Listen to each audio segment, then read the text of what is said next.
ప్రపంచంలోనే మొట్టమొదటి మరకత శ్రీ లక్ష్మీ గణపతి స్వామి వారి ఆలయంలో ప్రతి శుక్రవారం కూడా సువర్ణ పుష్పార్చన సేవను గురు హోరాలో కావిస్తూ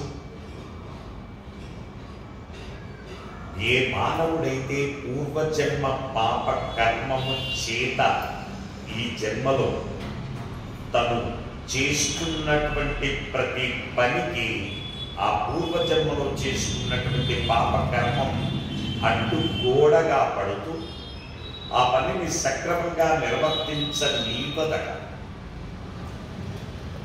అయితే తద్దోషం నివృత్తికై 21 శుక్రవారాలు వరుసగా ఆ పాపకర్మం నశించేటందుకు ఆ పూర్వజన్మలో చేసుకున్నటువంటి సమస్త పాపాలు నశించేటందుకు ఈ జన్మలో మనం 21 శుక్రవారాలు వరుసగా సువర్ణ పుష్పార్చన సేవను గావించడం వలన తద్దోషం నివృత్తి అయి మానవుడు అధికంగా సర్వ సుఖాలు అనుభవిస్తూ పరంలో మోక్ష ప్రాప్తిని పొందుతాడు. అందుకే ఈ ఆలయంలో ప్రతి శుక్రవారం కూడా సువర్ణ పుష్పార్చన సేవలు గావించబడుతూ ఉంటుంది. అలాగే కొంతమందిని అబ్జర్వ్ చేస్తుంటాం. వాళ్లకు విపరీతంగా శత్రువులు ఉంటూ ఉంటారు. కేవలం వాడికి ఏదన్నా ఐశ్వర్యం వచ్చినా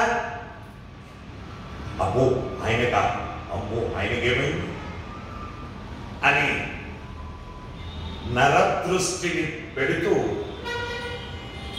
అతనంటే అతన్ని మార్కెట్లో మనం బీట్ చెయ్యలేక అతన్ని శత్రుత్వాన్ని పెంచుకుంటూ ఉంటారు. అలాంటి శత్రుత్వాలు ఒక్కొక్కసారి ఇంట్లో కూడా శత్రువులు స్టార్ట్ అవుతారు. ఇంట్లో కూడా బంధువర్గంలో కూడా శత్రుత్వాలు విపరీతంగా పెరిగిపోతూ ఉంటాయి. ఆ దోషం పోవడానికి, శత్రువులు మిత్రులుగా మారడానికి ఒక చిన్న ఉపాయం చెప్తాను. దాన్ని పాటించండి, ప్రాక్టికల్గా ఫలితాన్ని చూడండి.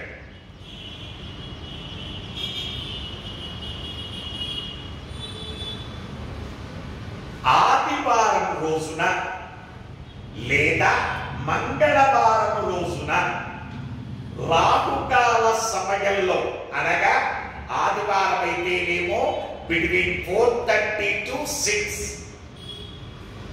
మంగళవారం అయితేనేమో బిట్వీన్ 3 to 4:30.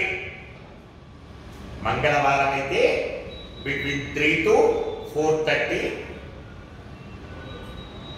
ఆదివారం అయితేనేమో 4:30 to 6.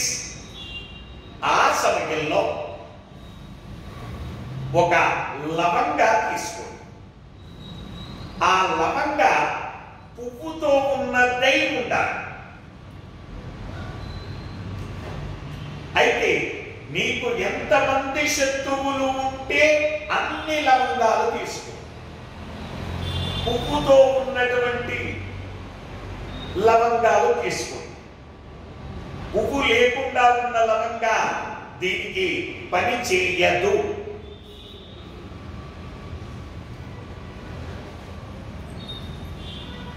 సో పువ్వుతో ఉన్నటువంటి లవంగాలు మాత్రమే తీసుకోవాలి.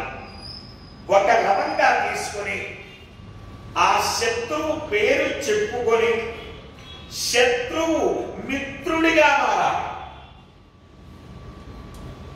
శత్రువు మిత్రుడిగా మారాలి అని మనస్సంకల్పం ఉత్తరముఖంగా ఉండి చేసుకోవాలి. నార్త్ ఫేస్ తో ఉండి ఆ లవంగాలు చేతిలో పట్టుకొని ఆ భావన చెయ్యాలి. భావన చేసి చక్కగా స్టవ్ వెలిగించండి. స్టవ్ వెలిగించి ఆ స్టవ్ మీద ఈ లవంగాలు కాల్చేసి, ఎప్పుడైతే ఈ లవంగాలు కాలుస్తారో ఆ లవంగాలు కాలవగానే ఆ శత్రువు యొక్క మనస్సు, అరే అనవసరంగా నేను అతనితో శత్రుత్వం ఎందుకు పెట్టుకున్నాను, నేను పెట్టుకోవాల్సి లేకుండే, అవును ఆయన కాస్త కలిసి వచ్చింది, రాని భగవంతుడిచ్చాడు, ఆయన కలిసి వచ్చింది, ఆయన కలిసి వచ్చింది అని చెప్పేసి నేను బాధపడితే నాకేమైనా వస్తుందా? నాకేం రాదు కదా. కాబట్టి ఆయన చల్లగా ఉండని అనే భావన ఏర్పడుతుంది.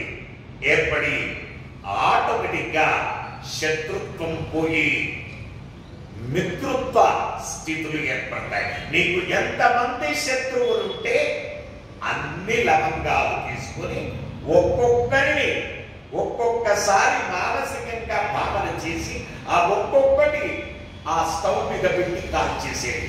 స్టవ్ మీద పెట్టి కాల్చేసేది అంటే దాని మీద ఏదో పెనం పెట్టి పెనం మీద కావడం కాదు, చక్కగా మంటల్లో వేసేయాలి. మంటల్లో వేసేసి డైరెక్ట్ గా కాల్చేసేయండి. లేదా ఒక బొగ్గుల పొయ్యి వెలిగించి బొగ్గుల పొయ్యిలో ఎర్రగా నిప్పు కంకలు కాగానే ఆ నిప్పు కంకలలో ఆ లవంగాలు వేసేయండి. ఆశ్చర్యపోయే విధంగా శత్రువు కూడా మిత్రులుగా మారుతారు.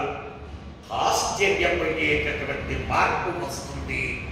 నరదృష్టి అనేది సోకదు, వారి కంటి దృష్టి మీ మీద పడదు.